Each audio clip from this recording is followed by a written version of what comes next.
The Lincoln-Douglas debates set a precedent for future debates. There were 7 debates held all around Illinois during the year of 1858. At this time, Abraham Lincoln, a Republican who only had 1 year in Congress, and Stephen Douglas, a well-known Democrat, were running for Senate. The debates were intense discussions about slavery that divided the country and proved how a few debates can change the outcome of a campaign. Lincoln and Douglas had been debating with each other 20 years before the famous debates for Senate. The political environment at the time of the debates was extremely tense because of the debate over slavery. Lincoln represented a new party, the Republicans, who believed in free soil for Western territories, which means the containment of slavery within the South. Douglas, a Democrat, believed that each state should decide for themselves whether or not they wanted to allow slavery. In 1858, Lincoln wasn't very well known. These debates were one of his first appearances in Congress. On June 16th, the Republican convention meeting at the State House in Springfield decided for Lincoln to run for Senate. Douglas, at the time of the debates, was the most popular politician in the West. He had worked in Congress for years before the debates. One thing Lincoln and Douglas both had in common was that they were known for being good communicators. Lincoln challenged Douglas to 50 debates all around Illinois. Douglas thought it was way too many, so he agreed to 7 joint discussions. These debates took place all over Illinois, in towns including Ottawa, Freeport, Jonesboro, Charleston, Galesburg, Quincy, and Alton. Each debate followed the same guidelines. It started with an hour-long opening statement and then a half-an-hour-long response by the other candidate, and then lastly an hour response to that. Overall, the debates combined, they spent 17 hours debating. The debates attracted tens of thousands of voters and newspaper reporters from all over the country. They traveled there by train, canal boat, wagon, buggy, and horseback, and sometimes the debates got up to 20,000 spectators. The audiences participated by asking questions, cheering on the participants, applauding, and laughing. The public wouldn't vote for senators, though. They voted for legislators who voted for senators. After the spectators heard the debates, as they were leaving, they were given a ticket that had a legislator's name on it depending on the party they wanted to vote for. People who missed the debates would read the transcripts in the Democratic and Republican newspapers the following day. During these debates, Douglas advocated for popular sovereignty. Popular sovereignty was a doctrine which residents of a new state or territory took vote on whether or not they wanted to allow slavery. Douglas said it was a sacred right to self-government. Lincoln emphasized the moral inequity of slavery and attacked popular sovereignty for the bloody results it had in Kansas. In the debate in Freeport, Lincoln asked Douglas whether or not popular sovereignty let settlers exclude slavery from a territory before it joined the Union. Douglas said yes, clarifying that territories could choose to enforce the Dred Scott decision. This was known as the Freeport Doctrine. The Kansas-Nebraska Act started the creation of the Republican Party, which was formed to keep slavery out of the Western territories. Lincoln supported this act because he wanted to stop slavery from coming into the Western territories. Douglas also supported the act, but received a lot of backlash for it. He said that popular sovereignty could be used to restrict slavery in territories. Many thought he said this because he wanted pro-slavery votes in a possible presidential run. Lincoln started off his campaign in Springfield where he said, "A house divided against itself cannot stand. This government cannot endure permanently, half slave and half free." Lincoln had said this before, but never had it had such electrifying impact.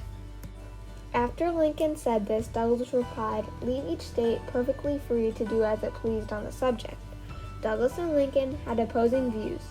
Lincoln thought that blacks were entitled to their rights in the Declaration of Independence, life, liberty, and freedom. Douglas argued that the founders had no such intentions. Douglas said that the nation's founding document had been written by white men. Lincoln came back at him with, "There is no reason in the world why the Negro is not entitled to all natural rights enumerated in the Declaration of Independence."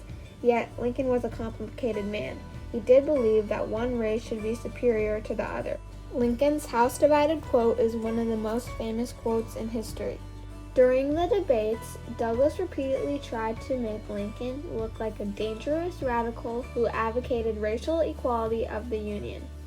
Douglas also accused Lincoln on an anti-slavery, black Republican platform and attempted to link him with abolitionists. Lincoln attacked Douglas for his support of the Supreme Court's decision in the Dred Scott case, which denied all citizenship to all black people. The first debate took place in Ottawa on August 21st. Because it was the first debate, everyone wanted to go to it. Over 10,000 people arrived to hear the candidates.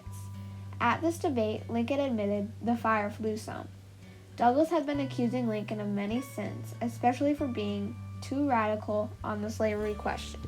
By the second debate in Freeport on August 27th, Lincoln seemed stronger. Now he knew how the debates would be. The next debate took place in Jonesboro on September 15th. This debate focused mainly on slavery.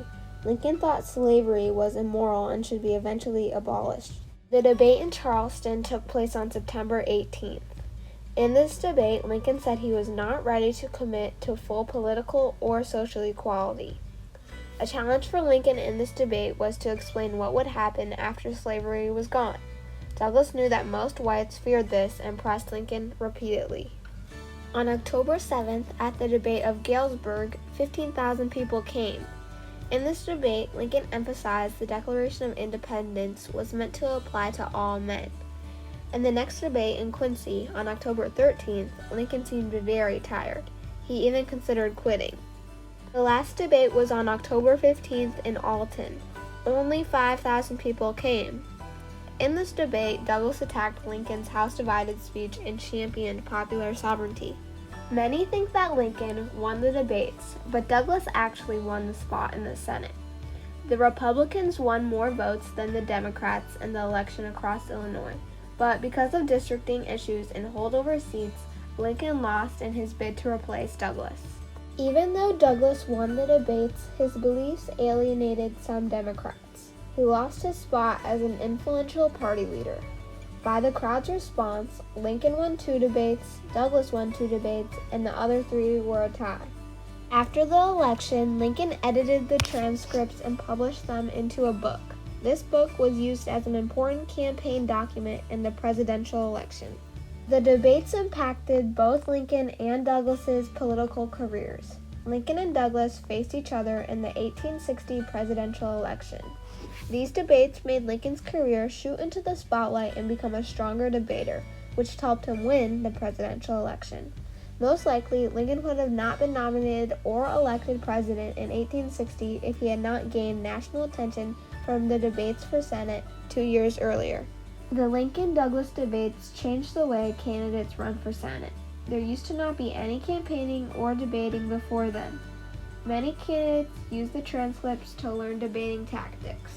Lincoln would have never been one of the most well-known presidents if he had not challenged Douglas to these debates. The 7 debates that took place in 1858 will forever leave a mark in history.